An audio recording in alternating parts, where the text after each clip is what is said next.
नमस्कार मित्रों, मेरा नाम है विजय शंकर सिंह और मैं शेयर बाज़ार पर नियमित रूप से वीडियो लेकर के आता रहता हूँ। जिस किसी को भी शेयर बाज़ार से संबंधित जानकारी चाहिए, निवेश के संबंध में जानकारी चाहिए, इकोनॉमिक्स के बारे में जानकारी चाहिए या करंट अफेयर्स, मोटिवेशन आदि विषयों पर जानकारी चाहिए, वह हमारे चैनल को सब्सक्राइब कर सकता है। तो आज पुनः मैं एक शेयर लेके आया हूँ जिसके बारे में चर्चा करना चाहता हूँ मित्रों। वह शेयर है इंडसइंड बैंक। इंडसइंड बैंक मित्रों हिंदुजा समूह का प्राइवेट सेक्टर का देश है, प्राइवेट सेक्टर का बैंक है और पिछले एक सप्ताह में यह शेयर लगभग 30% के आसपास बढ़ चुका है। यदि आप यहाँ से एक हफ्ता पहले देखेंगे तो इसका भाव लगभग 410, 15 या 20 रुपये के आसपास हुआ करता था, जो इस समय 523 रुपये पर ट्रेड कर रहा है। यानी एक हफ्ते के दौरान यह शेयर 30% की तेज़ी आ चुकी है। तो क्या हमको करना चाहिए मित्रों?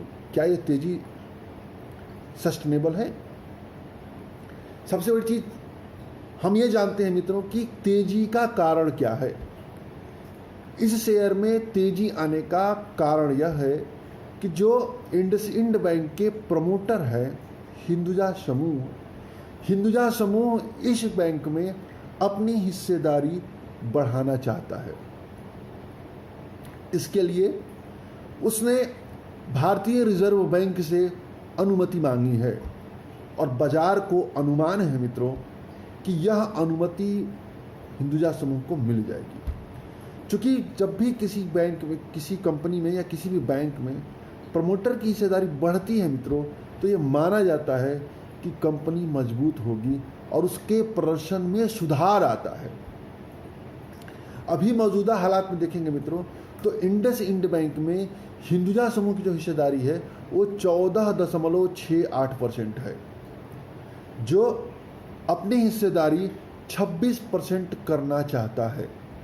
पहले हम इसको जान लें मित्रों कि आरबीआई का एक नियम है। उस नियम के मुताबिक कोई भी प्राइवेट बैंक अपनी स्थापना के 15 साल के भीतर प्रमोटर की जो हिस्सेदारी है 15% तक लाना चाहिए। इंडसइंड बैंक की स्थापना 1949 में हुआ था, यानी यहाँ से देखा जाए मित्रों तो 26 साल पुराना बैंक हो चुका है और यह प्रमोटर अपना हिस्सेदारी 15% के नीचे रखा हुआ है। तो फिर परेशानी ये हुई कि वो 26% क्यों करना चाहते हैं। आरबीआई के नियमों के विरोध में जाकर के ये 26% हिस्सेदारी क्यों करना चाह रहे हैं? कारण है मित्रों कि एक और बैंक ने अपनी हिस्सेदारी 26% किया हुआ है और उसके लिए सशर्त आरबीआई से परमिशन प्राप्त हो चुकी है और वो बैंक है मित्रों कोटक महिंद्रा बैंक। कोटक महिंद्रा बैंक एक बेहतरीन बैंक है मित्रों। उदय कोटक उसके हेड है और मैनेजमेंट स्ट्रांग है, बिजनेस स्ट्रांग है, बहुत बेहतरीन है। तो उदय कोटक के ऊपर भी प्रेशर था मित्रों कि वो 15% के नीचे हिस्सेदारी करे, लेकिन उन्होंने भारतीय रिजर्व बैंक से 26% हिस्सेदारी रखने की परमिशन मांगी। आरबीआई द्वारा शर्त दे करके वो परमिशन दे दिया गया। शर्त में ये दे दिया गया मित्रों कि जो वोटिंग राइट होगा उस वोटिंग राइट पे असर नहीं पड़ेगा। वोटिंग राइट जो प्रमोटर्स वगैरह जो शेयरधारकों के वोटिंग होते हैं, जिससे एक बड़ी बड़ी कंपनियां अपने निर्णय लेती है, उस निर्णय में जो इतनी हिस्सेदारी उनकी अधिक हो रही है उसका बहुत ज़्यादा रोल नहीं रहेगा। जो 15% वाली हिस्सेदारी है वही रोल होना चाहिए। लेकिन मित्रों अब तो ये तेजी पे आ गई। अब हम इंडसइंड बैंक के बारे में चर्चा करते हैं। इंडसइंड बैंक एक सप्ताह में 30% की लगभग तेजी आई, 25 से 30% की तेजी आई है। लेकिन यदि आप इसका लॉन्ग टर्म नज़रिया देखेंगे मित्रों तो तस्वीर थोड़ी खराब हो जाएगी। आप इस शेयर को खोलिए और इसका 52 वीक हाई लो देखिए मित्रों, तो बड़ा दुख होता है कि 52 वीक हाई इसका 1602 रुपया है। अर्थात वहाँ से देखेंगे तो लगभग 60% अब भी नीचे शेयर ट्रेड कर रहा है, 60% से भी अधिक। और 52 एक लो देखेंगे मित्रों तो 235 रुपया है, जहां से 100% रिकवरी ले चुका है। लेकिन ये रिकवरी मित्रों सस्टेनेबल है कि नहीं है, इसके बारे में संदेह है। इसके एनपीए इशू के चलते इस शेयर पर काफ़ी प्रेशर रहा। टेलीकॉम के सेक्टर की कुछ कमजोरी, जिसमें जो एनपीए वाला रहा, कुछ अन्य सेक्टरों की एनपीए में इनकी भी हिस्सेदारी है, जिसके वजह से यह शेयर लगातार नीचे चलता जा रहा है। आप 16 और इसका यदि आप 5 साल का नज़रिया देखेंगे मित्रों तो और भी ज़्यादा, 5 साल में हाई देखेंगे मित्रों, ये 2038 रुपया अपना उच्चतम स्तर बना चुका है। यानी वहाँ से 1500 रुपया नीचे ट्रेड कर रहा है यह शेयर। और इसका यदि फाइनेंशियल देखेंगे मित्रों तो फाइनेंशियल भी इसका उतना बढ़िया नहीं है जितना कि आप, यदि मैं देखूं इसका प्रॉफिट देखेंगे तो 2015 में जो प्रॉफिट 359 करोड़ का था, 2016 में 1432 करोड़ का बढ़ के हुआ, फिर 1400 करोड़ का हुआ, फिर 1309 करोड़ का हुआ, और वर्तमान में जो नेट प्रॉफिट है मित्रों 315 करोड़ का हो चुका है। बहुत ज्यादा गैप आ चुका है इस। एनपीए यदि आप देखेंगे मित्रों तो एनपीए देखेंगे जो 2015 में 3947 करोड़ का एनपीए था, वो बढ़ करके 16 में 4199 हुआ, यानी फिर बढ़ा। 17 में हुआ 4370, फिर बढ़ा। 18 में हुआ 4578, फिर बढ़ा। और 2019 का जो आंकड़ा था मित्रों उसमें 5146 करोड़ का एनपीए हुआ, अर्थात एनपीए लगातार बढ़ रहा है। 2015 में यदि ग्रॉस एनपीए परसेंटेज की बात करें मित्रों तो 2.1% जो ग्रॉस एनपीए था वो बढ़ करके 2.45% एनपीए हो गया। और वही नेट एनपीए देखेंगे तो थोड़ा नेट एनपीए के स्तर पे थोड़ा सा उतने निराशाजनक दृश्य नहीं है।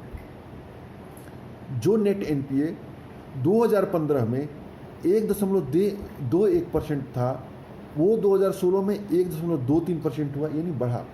लेकिन 17 में कम हो गया, 17 में 1.12% हो गया, 18 में पुनः कम हुआ 1.05% हो गया।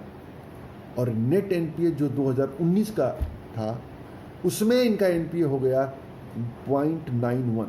यानी नेट एनपीए स्तर पे कुछ सुधार हुआ है, लेकिन ग्रास एनपीए स्तर पर अच्छे आंकड़े नहीं हैं।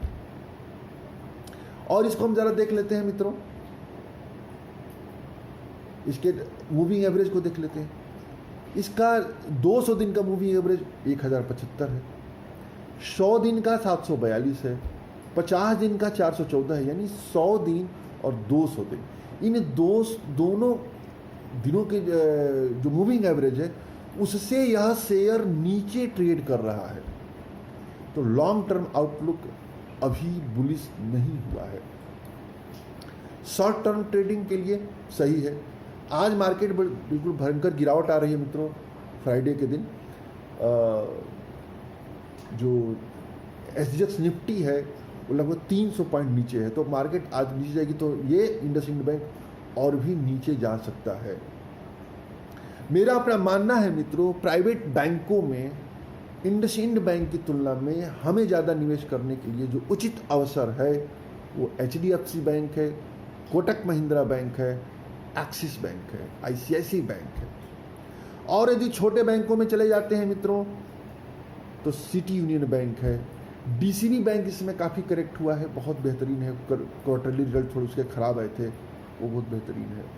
और एक तेज़ी से उभरता हुआ बैंक है जिस बैंक में हमें दाव खेला जा सकता है, वो बैंक है आईडीएफसी फर्स्ट बैंक।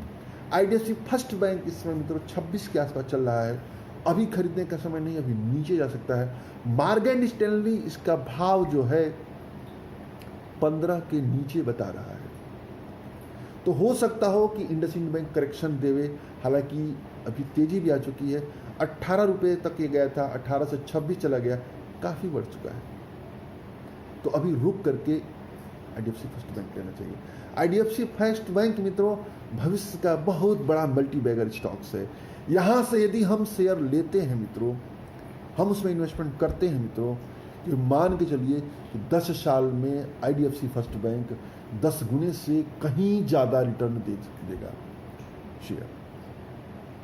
यदि आईडीएफसी फर्स्ट बैंक, मेरी एक मित्र से चर्चा हो रही थी मित्रों इसके प्रदर्शन के बारे में, यदि आईडीएफसी फर्स्ट बैंक बेकार प्रदर्शन करता है तो अगले 10 सालों में इसका भाव लगभग 250-300 रहेगा। यदि मध्यम प्रदर्शन करता है तो मान के चलिए कि 500 का होगा, और यदि ये प्रदर्शन बेहतरीन करता है मित्रों तो इसके भाव जाने के आसार 500 से कहीं ज़्यादा होगा। यदि 1000 रुपया भी चला जाए तो कोई आश्चर्य नहीं होगा मित्रों आईडीएफसी फर्स्ट बैंक 10 सालों 12 सालों के दौरान। उसका कारण है मित्रों आईडीएफसी फर्स्ट बैंक का जो प्रमोटर है मिस्टर बी वैद्यनाथन, वो कारण है। बी वैद्यनाथन जब सीआईसीआई बैंक में थे मित्रों, इन्होंने आईसीआईसीआई बैंक को रिटेल सेक्टर का बहुत बड़ा बैंक स्थापित कर दिया था। फिर उन्होंने उसको छोड़ा और छोड़ करके कैपिटल फर्स्ट की स्थापना किया, और कैपिटल फर्स्ट कुछ ही सालों में मित्रों 2009 जब भी शुरुआत हुई थी वहाँ से लेकर के 18 आते आते एक बजाज फाइनेंस के पैरेलल कंपनी खड़ा कर लगे थे। कुछ फंडिंग की कमी हुई जिसकी वजह से उन्होंने आईडीएफसी बैंक विलय कर दिया। तो आईडीएफसी फर्स्ट बैंक आने वाले समय का बहुत ही मल्टी बैगर स्टॉक्स है मित्रों, उसमें निवेश जरूर करना चाहिए। तो मित्रों ये मेरी पर्सनल राय है, कोई ज़रूरी नहीं है कि आप इसको देखते हुए इसको सुनते हुए निवेश निर्णय लीजिए। आप जब भी अपना निवेश करिए आप अपना रिसर्च अवश्य कीजिए, या आपका जो भी फाइनेंशियल एक्सपर्ट है उससे सलाह जरूर लीजिए। उम्मीद है मित्रों वीडियो पसंद आया होगा, यदि अच्छा लगे तो लाइक करें, शेयर करें। जय हिंद, जय भारत।